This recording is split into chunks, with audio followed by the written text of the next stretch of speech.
All right. I have the distinct pleasure today of being able to sit down and talk to Dr. Steven Pinker of Harvard University, who's just written a new book. He's written many books, but this is the newest one. It's called Enlightenment Now, and it's a New York Times bestseller for 7 weeks. So that's a great accomplishment. And Dr. Pinker has indicated to me that it's doing better than his other books have, and they've also done very well. So that's really something. So Steven Pinker is the Harvard College Professor of Psychology at Harvard University. He's a 2-time Pulitzer Prize finalist and the winner of many awards for his research, teaching, and books. He's been named one of Time's 100 most influential people and one of Foreign Policy's 100 leading global thinkers. His books include The Stuff of Thought, The Better Angels of Our Nature, The Blank Slate, and The Sense of Style. And so I'm welcoming Dr. Pinker, obviously, and I'd like him to start by telling us about the book itself, and then we'll talk about broader issues and about the other books he's written and that sort of thing. Well, the book subtitle is The Case for Reason, Science, Humanism, and Progress. And I'll begin with the progress, because that was the epiphany that more than anything inspired the book. I'd written a previous book, The Better Angels of Our Nature, when I was surprised to come across data sets showing that many measures of violence had declined over the course of history. I was stunned to see a graph that showed that rates of homicide from England and other Western European countries from the 1300s to the 20th century, showing a decline of anywhere from 35 to 50 in the chances of getting murdered. When I called attention to this fact in a blog post, I then got correspondence from historians, from international relations scholars, from sociologists saying, you could have mentioned other declines, another decline of violence. And one war scholar showed me that the rate of death in war had plummeted. Another showed me that rates of domestic violence had gone down. Still another that rates of child abuse had gone down.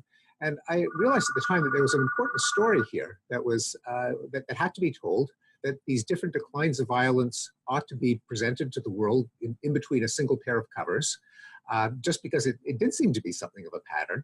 And as a psychologist, it opened up the challenge of how to explain it. First of all, how to explain the fact that that there is so much violence in human affairs, but also the fact that it can be brought down. Well, I had a similar set of epiphanies that led to the writing of Enlightenment Now, when after Better Angels was published, I started to come across data showing that other aspects of human well-being had improved. The rate of extreme poverty had plummeted by about 50% just in 3 decades, and now stands at less than 10%. Life expectancy has been increasing all over the world, including the poorest parts of the world.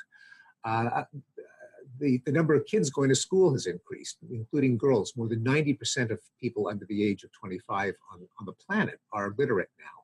We have more leisure time. We're safer. In measure after measure, life has been getting better, and it's not the kind of development that you could learn about reading the papers. Quite the contrary, because journalism covers what goes wrong, not what goes right. You can easily come away with the impression that the world is getting worse and worse as a kind of statistical illusion, feeding a cognitive bias, and not realize until you looked at data sets how many ways in which life has improved, including measures like war and crime, which one might guess are going in the wrong direction as opposed to the right direction. Now, I combined that, the other motivation for the book was a set of attacks on the application of science to the traditional domains of the humanities, to history, to the arts, to morality, to language. An effort that I think is quite salubrious, the fact that scientific insights are being brought to bear on human affairs, and how could they not, given that art and society are in a sense products of our psychology, products of human nature. But in a lot of intellectual life, there's a bit of resentment to any application of scientific ideas or the scientific mindset to human affairs. This was first noted by C.P. Snow in his famous lectures and book Cultures in the late 50s, early 1960s. But the conflict was very much with us. I wrote an essay called Science is Not Your Enemy, which went published in the New Republican, which went viral. And that was the immediate kickoff for the proposal that ended up in Enlightenment Now. I was involved in something of a literary spat with Leon Wieseltier, an editor at the New Republic, but I quickly realized that two guys having an argument is not enough to plump out a book. And so I had the centerpiece of the book just be the documentation of a fact that most people are unaware of, namely that in most measures, life has gotten better over time. Now, as with the Better Angels of Our Nature, I didn't want to just present a bunch of graphs, although I did present many graphs, but I wanted to explain them. And it seemed to me that if there was any overarching explanation as to why life got better, it's that people in the past thought that by understanding how the world works, including ourselves, we could try to solve problems, remember what works, drop the failures, and as we accumulate our cultural knowledge, we can improve our well-being. And I attribute that mindset to the Enlightenment, the idea that we can use knowledge to improve human well-being. Now, that might sound almost too banal and trite to be worth defending. But no, I don't think it does. And so I thought that those ideals very much needed a defense. Yeah, okay, so you're weaving a number of things together. So the first is your discovery that if you look at the data, that things are getting better at a rate that's so remarkable that it is really nothing short of miraculous. And you produce dozens of graphs showing that in Enlightenment Now. I noticed the same thing about 3 years ago when I was working for a UN panel on economic sustainability. For the Secretary General, the original narrative was extremely pessimistic. It detailed how we were despoiling the planet and how everything was getting worse and how we were at each other's throats. And I started to read extremely widely, and I found that on measure after measure, with some notable exceptions like oceanic overfishing, we have been doing so staggeringly much better in the last 150 years that you can't believe it on almost every measure you can imagine, which is exactly what you detail out in Enlightenment Now. And then now that's a secret, let's say, people don't know about it.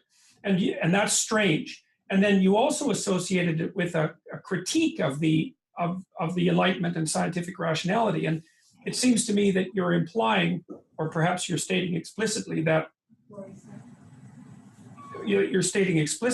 there's a connection between the pessimism and the lack of knowledge about this and the critique of the Enlightenment and rationality. Because there's a question here, if things are getting so much better, and if the news is overwhelming on that front, I mean, some of the things you outline are like the decreases in starvation, I suppose, are the most remarkable, and the provision of bountiful food on less and less farmland, which is not something that people know. It's like, if all this is happening, why don't we know about it, and how is it linked to how do you think, if at all, it's linked to the critique of Enlightenment rationality? Yeah, one of the reasons is an interaction between the nature of journalism and the nature of cognition. Namely, the news is about what happens, not what doesn't happen. And a lot of the very beneficial developments consist of things that don't happen. Countries that are at peace that used to be at war. Kids who are not starving. Terrorist attacks that do not happen.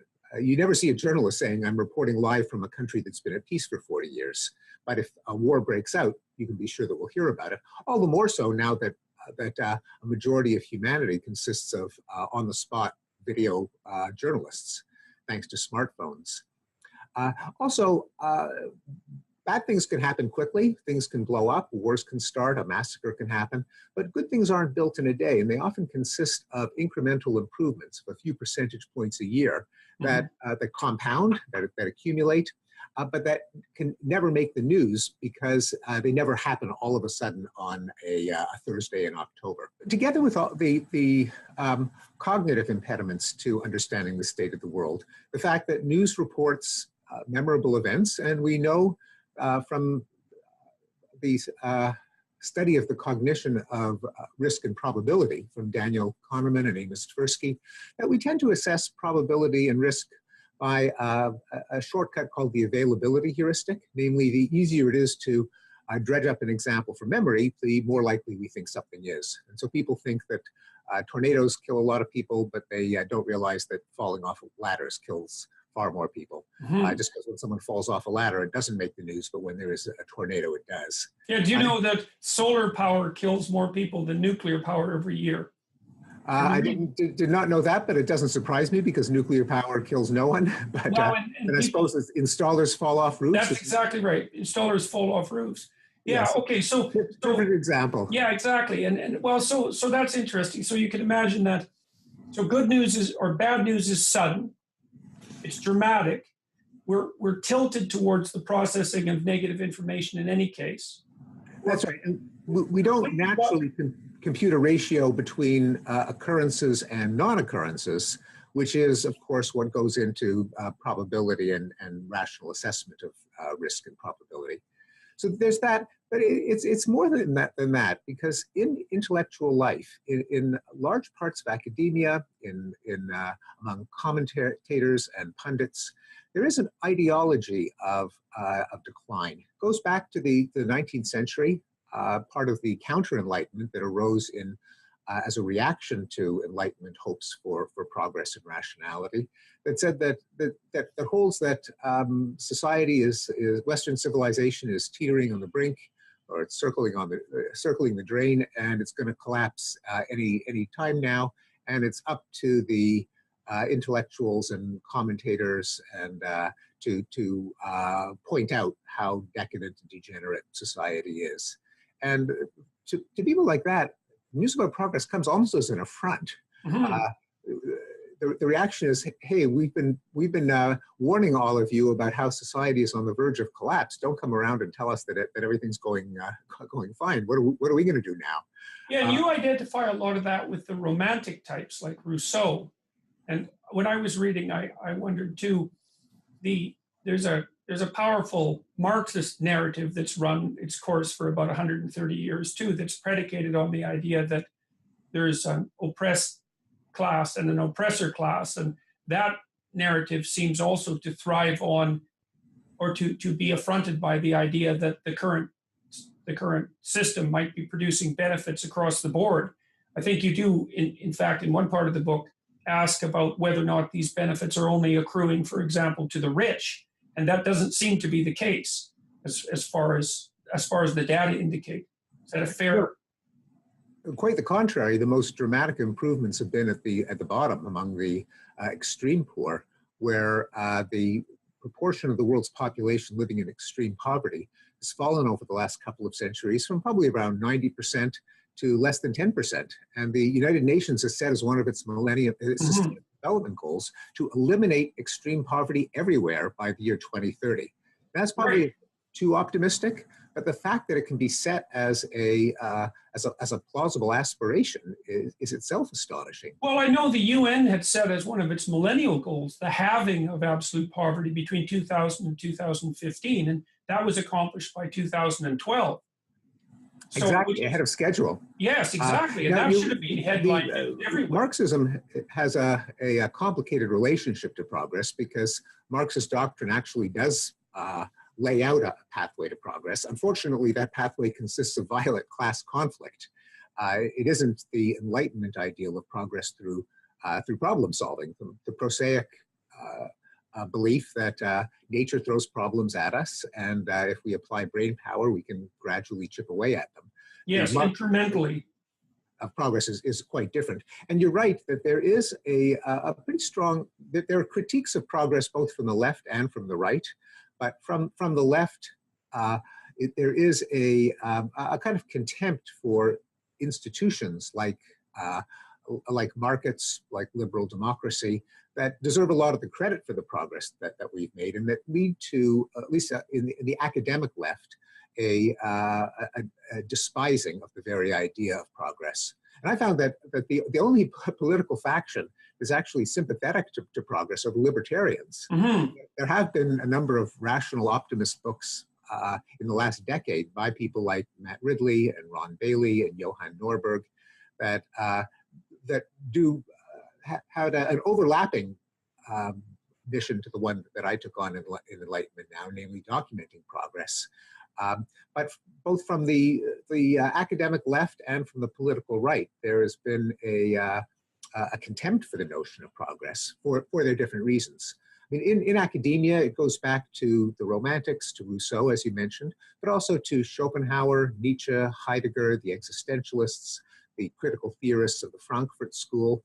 And large swaths of the academic humanities actually detest the Enlightenment, ironically enough. Not by no means all of them, but there's a significant faction. Yeah, well, the question there, I guess, in part is why? I mean, one of the things that really struck me as I've gone through this material over the last years is that this is really good news. Particularly, it doesn't really matter whether you're on the left or the right. If you're on the left, you think that the fact that the poorest of the poor are being lifted out of their absolute abject misery at a rate that's just, I don't think you could hope for a faster improvement, no matter how optimistic you were. And then on the right, of course, the fact that the benefits of liberal democracy, let's say, and free markets are driving this in large part, you'd think would also be a cause for celebration. So there's you talked about the availability heuristic and some of the role that the press might be playing, the fact that negative events stand out. We can also see negative events all over the world now. So, and we can't think of all over the world whenever you hear about a negative event. It's as if it's happening next door and is a threat.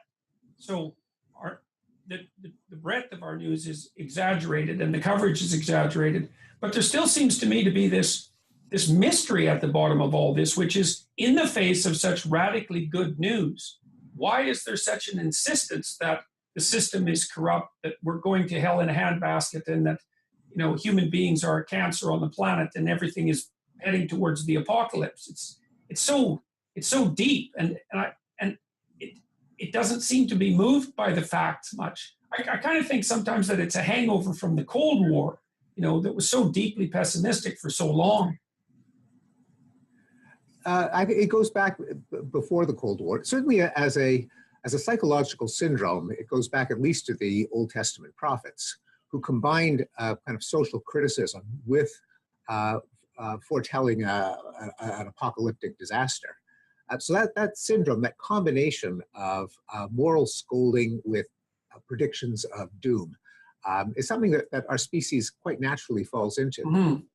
Part of it is, I think, frankly, a certain amount of interprofessional competition, that society has various elites. There's the politicians, the business people, the military, the religious elites, the academics, the journalists. They're always kind of competing for status. And since intellectuals don't deserve a whole lot of credit for getting society to run, for putting food in the stores and keeping the peace and protecting the streets, it's very easy to look down on other societal elites, on government, on business, and to say, well, you guys are all failing and we're the ones who are morally refined enough to point it out. Mm-hmm. So I wouldn't put down just sheer human competitiveness. I'm not the first to say this. One of my favorite explanations of the veneration of the past, of golden ages, comes from Thomas Hobbes, who said, "Competition of praise inclineth to a reverence of antiquity, for men contend with the living, not with the dead." Yeah, well, it also seems that there's a certain amount of resentment that is driving that as well, and that would go along with the status competition, because there's anger, I suppose, if you're the member of an elite group, to see that your paradigm, let's say, isn't leading the charge forward. That's right. And you talked about the astonishing decline in global poverty. And part of that story is it did not come about through massive redistribution, which for many people on the left was the only route to lifting up the poor, namely to redistribute resources. Now, there have been, of course, adjustments, even shocks. The fact that China and India and Bangladesh and Indonesia have risen out of poverty came in part at the expense of manufacturing jobs in the United States. Yeah, yeah. That's not exactly what people meant by redistribution, and it literally isn't redistribution of resources, although it is a shaking up of the economies of many, many nations. But this massive increase in the wealth of Asian countries did not come because resources were shipped from the wealthy West to the impoverished East. Right, so that's also a threat to the doctrine itself, a direct threat. The fact that wealth is being produced and it's being distributed to people at the low end implies that redistributive philosophy is likely in error. And you can understand why that might be regarded as a catastrophic threat, particularly to people on the radical left. Well, certainly for radical notions of redistribution. Mm-hmm. But at the same time, the more limited kinds of redistribution that are ubiquitous in wealthy countries. I have a graph showing that the proportion of GDP allocated to social spending skyrocketed in the 20th century from about 1% to about 22% mm-hmm. in every developed country, no exceptions. And thanks to spending on the poor, on children, on the sick, on the unlucky, rates of absolute poverty have fallen in wealthy countries. So not only has the developing world become wealthier, and not directly at the expense of the developed world, but within the developed world, thanks to some amount of social spending, I guess you could call it redistribution, even as inequality has risen, poverty has not. Right, right. I wonder, I was just reading a book by Walter Scheidel called The Great Leveler. Yeah, very good, excellent book.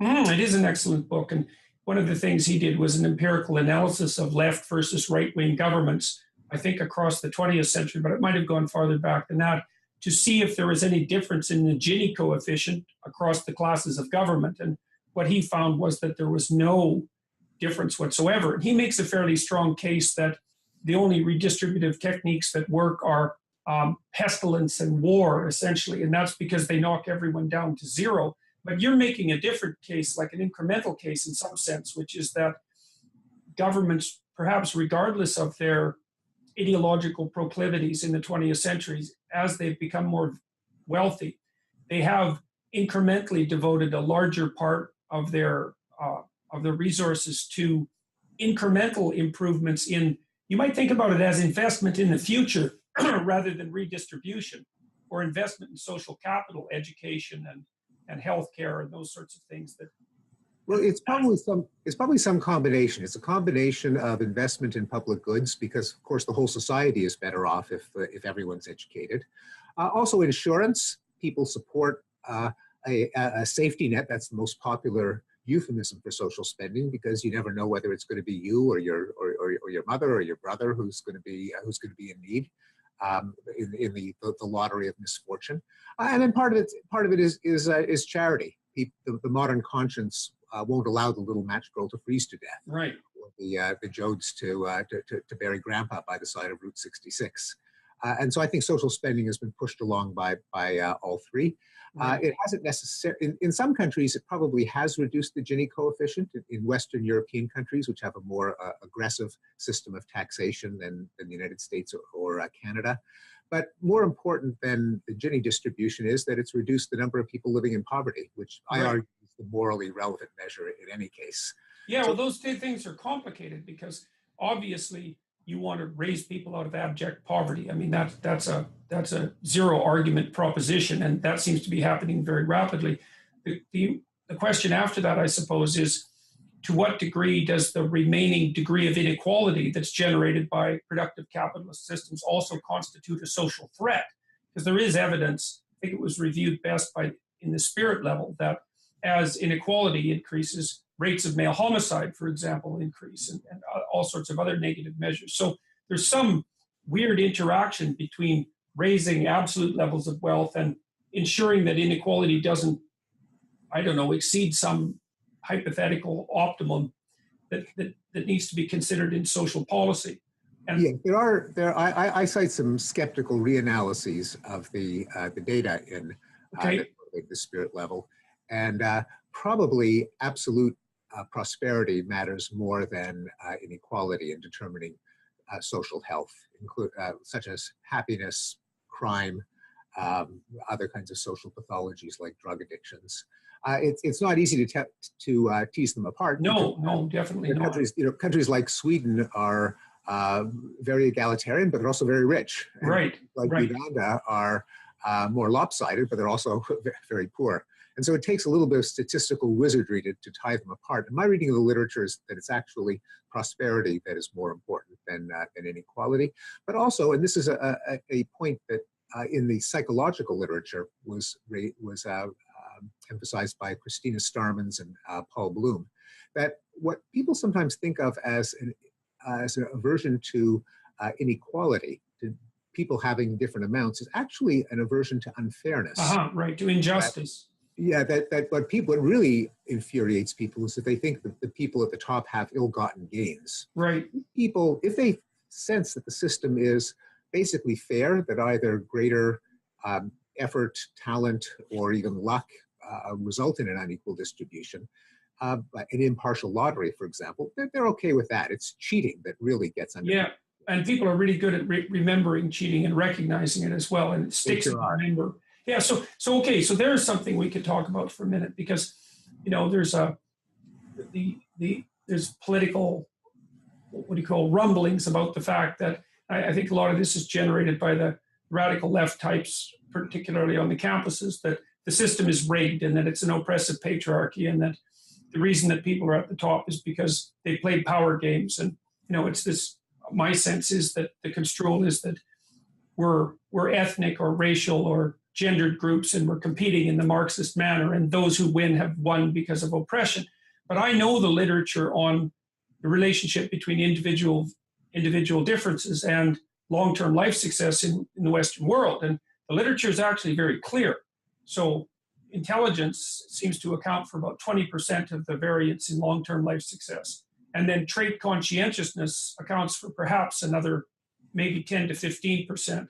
And then there's smaller contributions of emotional stability and also of trait openness, which seems to be a good predictor of entrepreneurial ability. So it looks like in the West that you can attribute about 40 to 50% of the variance. Maybe that's a little high, but it's not a radical overestimate, to the sorts of individual differences that are associated with productivity, because increases in IQ, and higher conscientiousness definitely make people more productive. It seems to me that you can use that as an index of the genuinely meritocratic nature of a culture, and also as an index of its willingness to engage in fair play, because you'd expect if your culture is aimed at productivity, and it turns out that the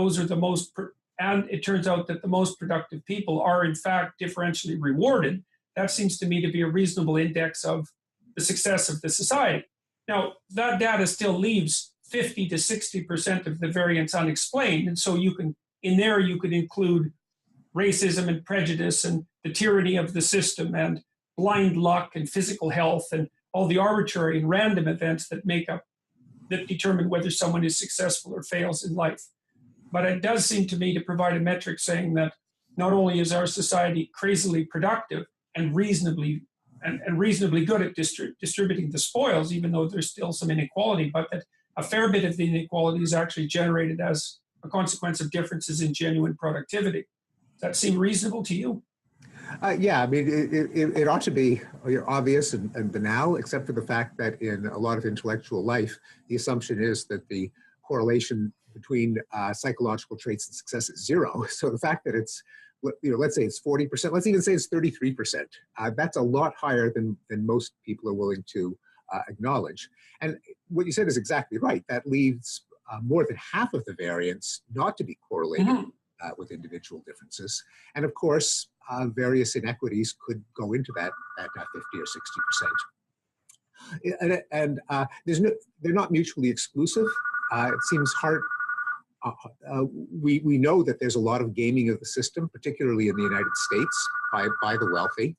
And that should obviously be eliminated. It's not meritocratic, it's not fair, it's not productive.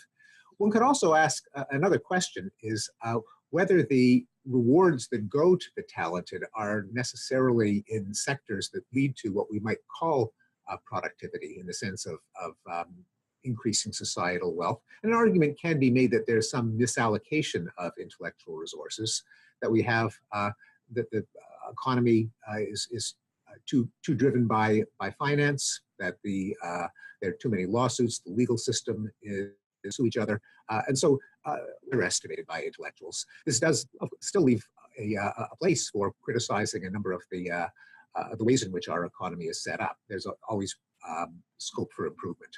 Yes, and we were talking about why, despite the fact that a fair bit of the variance, or a third to a half of the variance in life success is taken up by, let's say, individual attributes, there's still room for a systemic critique that's valid.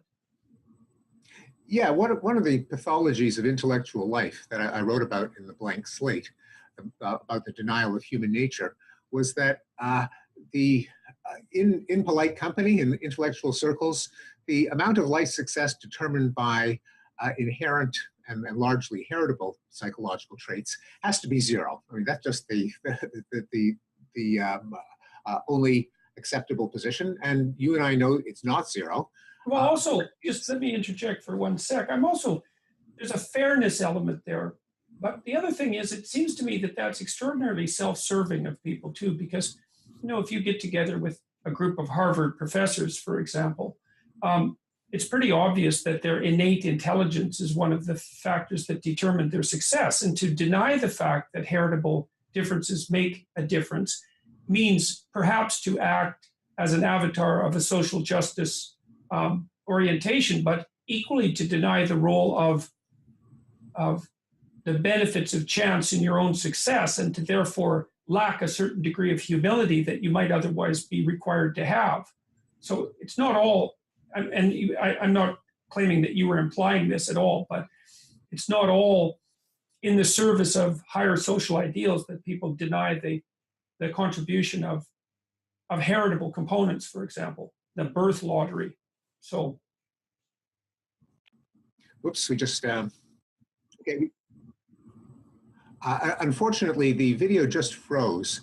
And after you said, I'm not saying you claimed this, you suddenly froze on the screen. So I wonder if you could just repeat. Yeah, after I'm not saying you're claiming this. Sure. Well, it seems self-serving for people who are particularly bright, for example, to not be grateful for the fact that they won the genetic lottery in that manner, and insufficiently humble to not note the role of that arbitrary chance in determining their success. I mean, it's not like they don't deserve their success because of that, but claiming a certain degree of biological determinism doesn't necessarily make you a bad person, even though it can be read that way, because it makes you very sensitive to your own good fortune if you think it through carefully.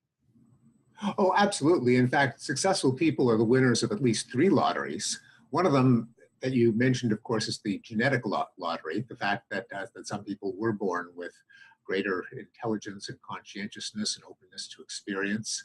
Another is that there's a second lottery in human development that is not strictly genetic, but it is, in a sense, constitutional or developmental. The fact that, I consider this one of the most profound discoveries in the history of psychology, that correlations between identical twins reared together are generally on the order of 0.5, and they share not only their genome, but the vast amount of their environments, their parents, their neighborhoods, their older sibs, their younger sibs, the number of books in the house, the number of guns in the house, number of TVs in the house, yet they're not indistinguishable. Identical twins correlate quite highly, but nowhere near perfectly, which means that there is a second lottery that has to do either with just the way the brain congeals during development, which can't be specified down to the last synapse by the genes, and perhaps by chance life events, which might leave unpredictable traces that we can't document or systematically understand. Then, of course, there's the third lottery of what happens to you in your profession. Did you bet on the right sector? Did you happen to have a good relationship with the boss? Numerous. Right. That's a matter of being in the right place at the right time. In the right place at the right time. So all that having been said, and you're absolutely right, we have to acknowledge the non-zero role of hereditary temperament and talent, the non-zero role of chance, and that still leaves a big chunk of the variance that could be due to systemic features of the system that perhaps ought to be changed. There's just no doubt that the wealthy game the system, particularly in the United States, in a number of ways that don't work to the benefit of society at large. There are also aspects of the system that are perhaps fair but irrational. The fact that so much of our intellectual talent now gets sucked into finance. Now, of course, we do need a financial sector, and it's good that there are smart people in it. But having a lot of our brain power devoted to figuring out how to act on financial information a microsecond faster than one's competitors is probably not the best use of our society's intellectual capital. Likewise, there's no doubt that we have far too much brain power invested in the legal system, in corporations suing each other, in patent trolling, and in other not so productive uses. Yeah, well, the funny thing is too, though, that there's an ineradicable amount of pathology in a system in some sense. I mean, one of the things that struck me quite hard, for example, is that if you look at the creativity curves across the lifespan, they match the criminality curves almost perfectly. And one of the things that made me think when I was doing that research was so that as young men become more antisocial, they also become more creative, even though those things might not be correlated, but they do map on top of one another. I was thinking in a society like the United States, which has a fair degree of criminality, but also a fair degree of creativity, we have no idea how loose the system has to be so that malfeasance can thrive, so that it can also be simultaneously loose enough so that creativity can thrive, right? Because you might think, if you were optimistic, that you could tighten up the system and get rid of the criminal behavior without adding a totalitarian layer to the system that would also simultaneously demolish, individual variability and creativity. Our models just aren't sophisticated enough to tease such things apart. Well, I'm not so sure. I do agree with you. There's a certain amount of risk-taking or kind of young men on the make that might underlie both criminality and productive creativity. But over the course of history, I think one of the accomplishments of civilization, and indeed of enlightenment-driven progress, is that we have managed to tease them apart. Just two examples are the fact that the rate of homicide plunged by a factor of about 35 from the Middle Ages to the 20th century. And that includes the scientific revolution, the industrial revolution, the Enlightenment, all of the advances of the 20th century. So just as people were not stabbing each other in bars over insults, they were also coming up with the theory of evolution and the atomic theory of matter. And then again, in the 1990s, when the rate of violent crime in the United States fell by half, and there were also declines in Canada and Britain, other Western countries. This certainly was not a time of economic stagnation or technological. No, fair enough. Well, I guess then the question starts to become is how in the world did those things get teased apart so that we are able to regulate antisocial behavior without simultaneously making things excessively rigid and regulated and totalitarian? We managed it. Maybe it's part of that same incremental process that you detailed out at the beginning of our talk.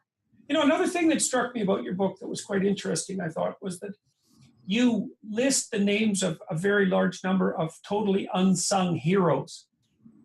And those are people, and we have a very interesting table near the beginning where you list, I think, about 10 names, maybe 12, of people who've saved between hundreds of millions and billions of lives with their incremental scientific productivity. And yet those are people that are by no means household names. That's another place where things don't make the news. Yes, absolutely. And it's funny how our moral crediting, our awarding of moral brownie points doesn't quite correlate with how much good people do. Often doesn't at all correlate. And the case of the inventors of synthetic fertilizer, of vaccines, of chlorination of public water supplies, of the green revolution in agriculture are pretty much unknown. And they've literally saved billions of lives.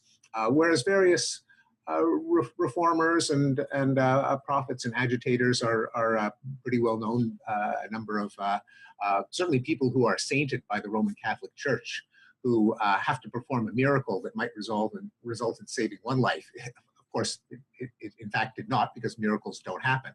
But the fact that that definition of saint has nothing to do with saving lives on scales of millions or billions just shows like how the human moral sense is not really well calibrated to morality as we would defend it by our best. Yeah, well, I think it was Stalin who said something like, a single death is a tragedy, but a million deaths is a statistic.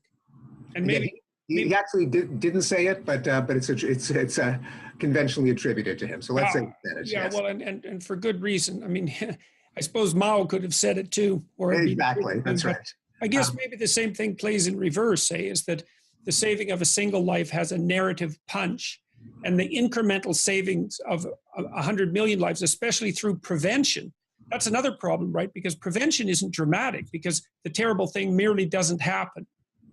And that's not right. news. I rather cheekily wrote an article on the human moral sense that began with, who do you think is most morally praiseworthy? Mother Teresa, Bill Gates, or Norman Borlaug? And this was before Gates's pivot from computer technology to philanthropy was well known. It was about 10 years ago. And I set it up as a bit of a trick question because, of course, everyone would say Mother Teresa. Even in our field, in discussions of moral psychology, whenever a speaker has to pull out of the air an example of a particularly moral person, Mother Teresa is the stereotype. Even though if you ask people, well, what exactly did she accomplish? How many lives did she save? How many sick people did she actually cure? It's very hard to come up with her actual accomplishment. Whereas Bill Gates has already been credited with saving perhaps 100 million lives through his efforts to eliminate infectious disease in the developing world. And Norman Borlaug won the Nobel Peace Prize in 1970 for his role in fomenting the Green Revolution, probably saved 1 billion lives. Right. Selective breeding of hybrid crops that required less fertilizer, that could be grown twice a year, less water, higher yields, less susceptibility to disease, which turned countries like Mexico and India from basket cases to exporters of food in less than a decade. Right. You'd think that would be a story that everyone in elementary and junior high school would learn, because it's an absolutely remarkable story. And no one, I mean, I don't know what percentage of people would know his name, Borlaug's name, but I don't imagine I suspect it's in the low percentages, if that. I'm sure that's right. I think, and there may have been a change. I seem to recall, although I hate to begin any sentence with when I was young in my day, but we did read heroic biographies of medical pioneers like Banting, the discoverer of insulin, and Pasteur, and Thomas Edison. And I don't know if that kind of heroic biography of the innovator, of the inventor, of the scientist, is as common in children's education nowadays. Yeah, I strongly suspect not. It certainly wouldn't be in Canada, given the tilt that our education system has taken. So, all right. So, a couple of broader questions again, if you don't mind. You have a whole corpus of work, and there are recurrent themes in some sense. One of them being things are getting better in ways that we really don't know. And what if you could have what you wanted with regards to the impact of your books, what would you want that impact to be? And also, what do you think, like one of the things I've done on Twitter recently, because I'm trying to figure out how to use Twitter, is to tilt my tweets towards people like humanprogress.org, who's someone you cite in your introduction, and people who are purveying information, well, including yourself, by the way, who are purveying information about how much better things are getting. And so what impact would you like to have your books have? And how do you see that playing out psychologically and politically? And what do you think people who are listening now, say, could do practically to get the good news out, so to speak? Yeah, certainly intellectual life should be more data-driven, that you shouldn't be allowed to talk about any purported trend based on an event that happened yesterday or this year. because trend means change over time. And in so many areas, we really do have data, and it's just irresponsible not to cite those data, particularly since they have become increasingly available through websites like Our World in Data and Human Progress. So I'd like to see a replacement of ideological debate, which so much of our current debate is. It's whether the right or the left is more saintly, moral, praiseworthy, correct, and more, well, let's look at the data. Chances are that neither an off-the-shelf position of the left nor an off-the-shelf position of the right is likely to have it all figured out. No one is omniscient or infallible. These ideologies go back to the French Revolution, and they're unlikely to be a font of solutions to complex problems. Let's try to see what works and what doesn't, and come up with the mixture of what is most likely to solve our problems. Spoken like a true proponent of the Enlightenment. Yeah, I guess. And stepping back even farther, I would like to see a greater integration of the insights and mindset of the science into social and cultural affairs. Mm-hmm. As we talked about earlier in the conversation, this very idea is often met with horror.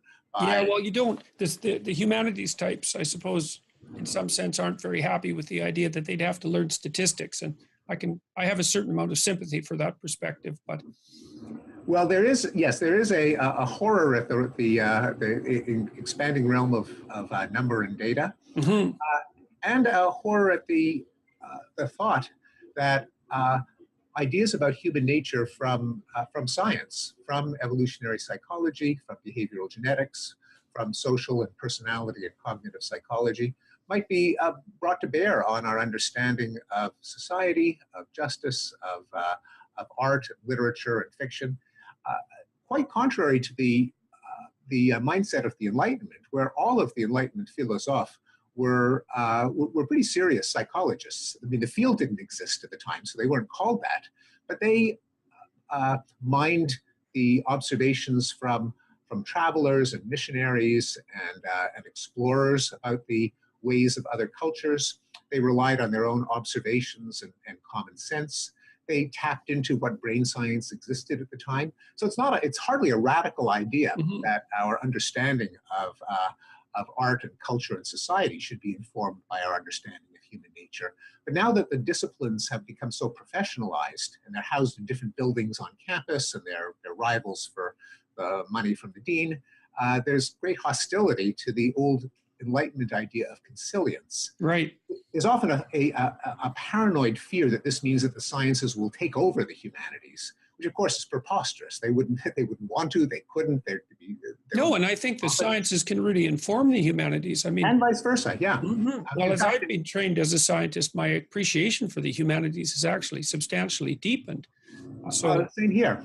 And indeed, in many fields, this is a fait accompli. One of my own fields of linguistics, it's just taken for granted that no one really cares where the humanities influences end and the scientific ones begin. Mm-hmm. Studies of philology, of classical grammar, of texts now blend into statistical studies of corpora, of laboratory studies of speech and language processing, and where the science ends off and the humanities begins, no one even talks about. Well, the science can also really change your mind. Like, I've looked at individual differences in relationship to political belief. And so I've learned three things from doing that I think are revolutionary, have been revolutionary for me. So the first is that liberal lefty types are characterized by higher trade openness and lower conscientiousness, and then conservatives the reverse. And I think, well, that's quite interesting because it puts the liberal left types in the creative entrepreneurial domain, because that's characterized by high openness, and it puts the conservative types in the managerial and administrative domain.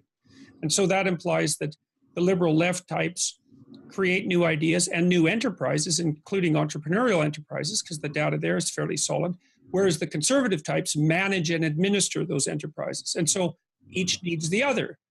And so there's that nice polarity dynamic. And then there's also the emergent idea that the reason that openness and conscientiousness unite to predict political behavior is because of borders. So open people like the borders between concepts to be fluid so that there's information exchange, and they're not orderly, the liberal types, because they're not conscientious, and so they don't see any utility in keeping things categorically distinct. Whereas the conservatives are afraid of the contamination of things because of the movement of information, and they like to see the borders between things to ensure that that's the case. So the reason that openness and conscientiousness stack together as predictors of political behavior seems to be because of two fundamentally different attitudes towards borders, all the way from the conceptual to the political. So the right-wingers think, well, borders are good because that stops contamination, and contamination is a real problem and a deathly problem often. And the liberal lefty types think, no, we want as much information to flow as possible. And both of those perspectives are valid and need to be discussed. Then the other thing I learned from the empirical data was that orderliness, which is the part of conscientiousness that predicts conservatism, is associated with disgust sensitivity. And so that feeds that desire to maintain borders so that there's no cross-contamination. That's associated with what's been called the behavioral immune system. And so those are actually quite revolutionary ideas from the perspective of political theory, that the political belief is temperamentally determined, that the reason that the two temperamental traits determine political belief is because of a difference in attitude, fundamental difference in attitude towards the borders between things, that you can make a case for open and closed borders on evolutionary grounds, and that there's an association between conservatism and disgust, which to me shed tremendous light, for example, on the motivations of Hitler, who was an extraordinarily orderly person and who used disgust-oriented language all the time when he was formulating his policies of extermination. So those are revolutionary contributions of individual difference science to political theory. It's all driven by hard data, statistically derived.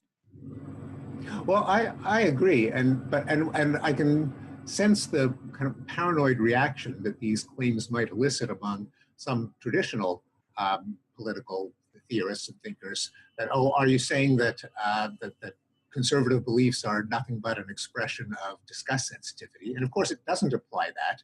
These I think fascinating findings don't say that the earned income tax credit is a good or a bad idea, or the Paris Climate Accords by themselves.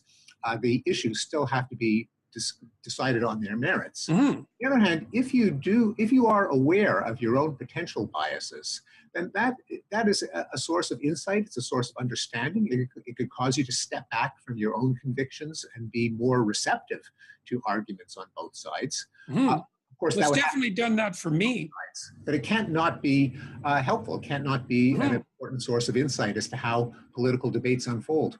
Yeah, well, if you know that the liberal left types are necessary for the fostering of new enterprises and the conservatives are necessary to run them, then that certainly indicates why both groups not only are necessary, but are all of mutual benefit. Somebody has to maintain systems and someone has to expand them. And those things are going to work in opposition to one another because expanding a system often fragments it. So there's going to be tension, but no system can remain static forever. And completely untrammeled transformation throws everything into chaos. So there obviously has to be a dialogue between those two viewpoints. It's like an opponent process issue, essentially. And yes, and all of us ought to be more aware, have more insight into how our own psychological proclivities might affect the positions that seem to each of us to be obvious. Mm-hmm, and that is what they do, right? Because the temperamental variables actually tell you what is self-evident. That's exactly how they operate. Mm-hmm. And my understanding from the literature that you're citing is that the variance in opinions that is correlated with innate personality differences is also the hardest to get people to give up, to persuade them of. Yeah, well, no doubt, because I think those temperamental differences are like axiomatic values, and they're grounded in, I think they're grounded in the hyper-development of separate circuitry. So it's going to be very, very, and I also think that, like, if you're an introvert and you want to learn to be an extrovert, you have to learn it micro skill by micro skill, right? There's no revolution there's no revolutionary cognitive transformation that's going to turn you into an extrovert. You can pick up the skills, but it's bit by bit, and it's incremental. And so I think it's the same with political attitudes, is you can develop an appreciation for the viewpoint of people who are on the other side of the temperamental divide, but it's an increment by increment advance, and it's very, very effortful. But it's necessary.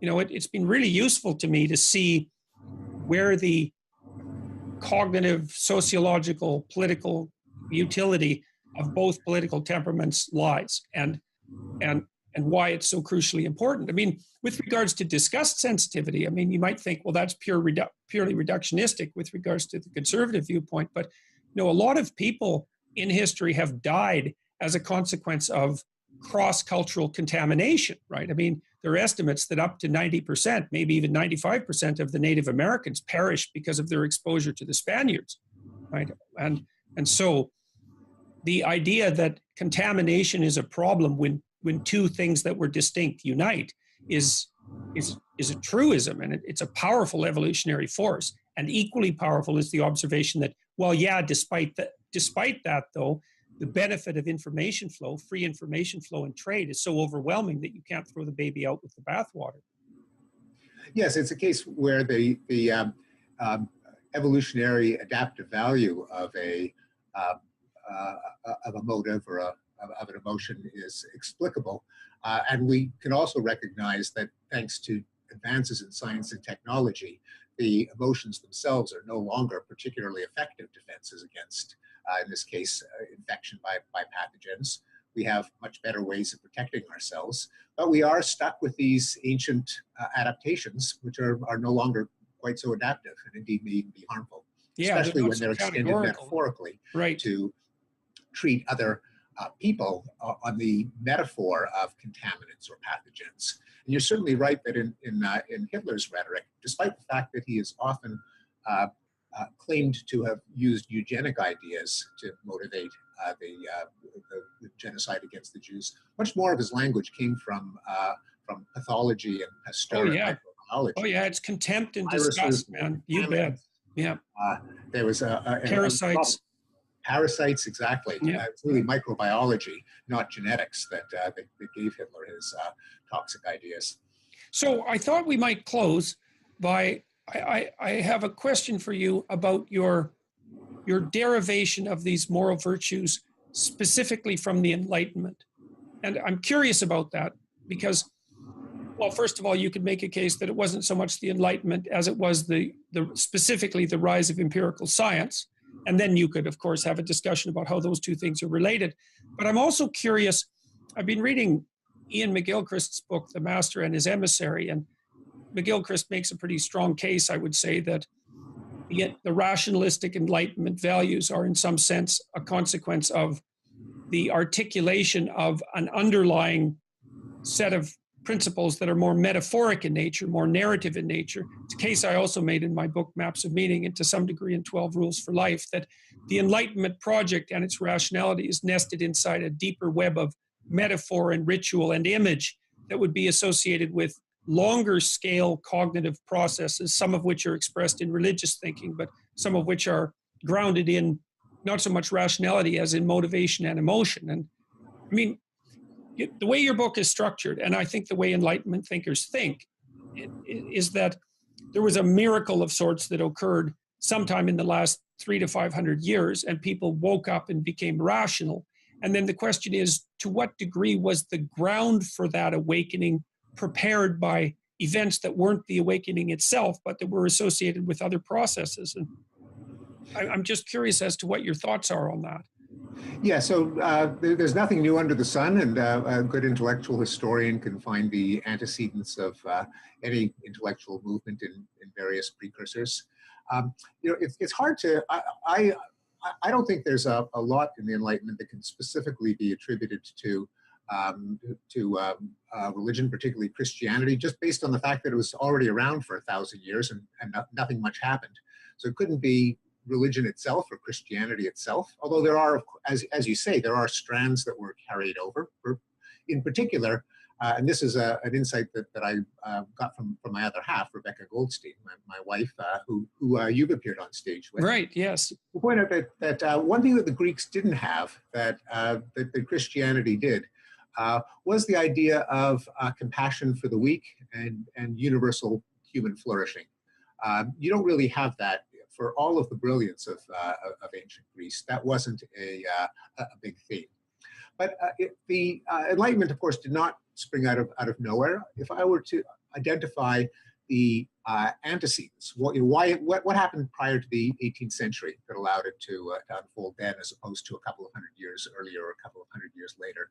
One of them was the scientific revolution, conventionally located in the 17th century, which not only provided a kind of a paradigm for understanding, namely testing propositions against the empirical world and seeking deeper naturalistic explanations for phenomena, and which of course overturned millennia-old dogmas, reminding people that their own common sense, their own society's convictions were fallible. So that was an essential precursor. Another one was the discovery of the New World, that there were entire civilizations, entire literally worlds in their sense that had been unknown, and that the knowledge base that had been part of Western civilization for millennia was radically incomplete. And technologically, I suspect that the greater exchange of ideas and people was a contributor. That just prior to the Enlightenment, the second half of the 18th century, there was a massive growth in the efficiency of printing. Right. The printing press itself, but it was the democratization of books and pamphlets, the rise of literacy, and the movement of people. It became easier for heretics and radicals to jump ship and move to where things were cooler if things got too uncomfortable where they were. And it's amazing how many of the Enlightenment thinkers were persecuted for their beliefs. They were threatened with imprisonment or death. Many of them ended up in Holland or Paris or London, or jumped around to wherever they had the greatest freedom. But also just the sheer a kind of precursor of the web today, the fact that a pamphlet could be introduced, and within a few months it would be translated into a dozen European languages and, Right. And smuggled in. So the exchange of ideas, I think, helped to accelerate the Enlightenment. Although since it only happened once in human history, we can never really know for sure why it happened when it did. But those are three good guesses. Well, and we're in an interesting time now where we can sit and make a video like this and publish it almost instantaneously and share it with 500,000 people. I mean, that ability to share ideas rapidly is developing apace, and God only knows what the consequence of that is. We're in a situation now, which has only occurred to me about last year, where the spoken word for the first time in human history has the same reach and longevity as the written word. And it's easier for people to listen. You know, audiobooks are becoming very popular. Lots and lots of people listen to podcasts. You know, I have working class people come to my talks all the time and say, look, I'm sitting in my forklift for 3 hours a day and I'm doing nothing but listening to podcasts, you know. So that's a really remarkable thing. So I think I'm going to let you go. You've been very generous with your time. I appreciate the conversation very much. I'm going to close by showing your book again, Steven Pinker's new book, Enlightenment Now, which is tearing up the bestseller charts and which is a guide to proper and intelligent optimism in the 21st century. And maybe I'd ask you just in closing, what do you think there are things that what do you think individuals should be particularly optimistic about right now? And what do you think individuals could do to spread the message that things are getting better and that we can solve our problems? Yeah, the fact that there are new efforts to transcend political divisions and find out what works, to depoliticize and rationalize problems like poverty, like climate change, like war and peace, like crime. Those are very much worth supporting. That there are organizations like Apolitical, there are NGOs that try to monitor the state of the world. There's effective altruism. There's just the general application of rationality to solve our problems that is responsible for the progress that we've enjoyed in the past. And if there's going to be progress ahead of us, we'll be responsible for what we'll enjoy in the future. All right. Well, would like to close too by mentioning to everyone who's listening that, you know, things are getting better. They're getting better because people are facing problems and actually trying to solve them. They're doing microanalysis of the problems, breaking them down into their constituent elements, being humble enough to use incremental solutions to solve them and to address them at a high level of resolution instead of a low level of, or a low resolution level of ideological debate. And it's really working. And I would, what would we say? Encourage people to pick up Dr. Pinker's book, because the world is getting better and we should know it and we should be happy about it and we should continue to foster that development in every way that we can. And I think this book is an excellent contribution to that effort, as well as your other books like the better angels of our nature. So thank you very much for spending the time with me today and for talking with me. It was a pleasure to meet you. Thanks so much. Thanks for having me, Jordan. The pleasure was mine.